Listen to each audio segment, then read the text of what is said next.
Okay, I am down in the deep, dark, scary basement. Got some work lights set up and thought you guys might be interested in seeing kind of what I'm doing here is before I get going on it.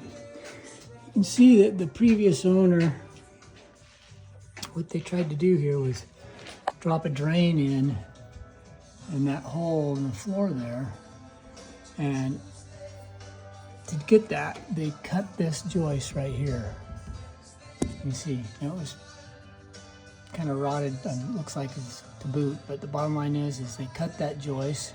So I have a big soft spot in the, to make room, they cut it to make room for this drain here that made the turning that went up for the tub shower area.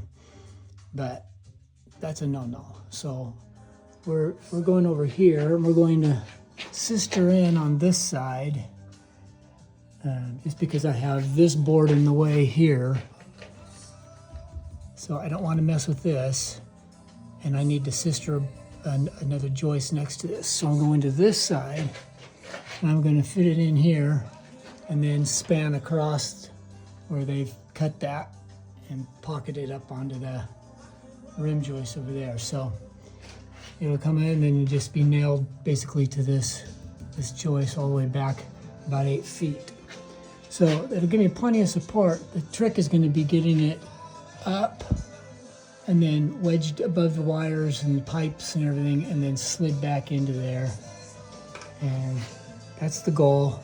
The other issue I have is I have no room to swing a hammer on this side, etc. So I'm literally going to screw it from this side kind of at an angle and to hold it in place, and then I'll come back to this side and nail through to put it into that board. So that's the plan. We'll see how it goes, and I'll keep you posted as we get there.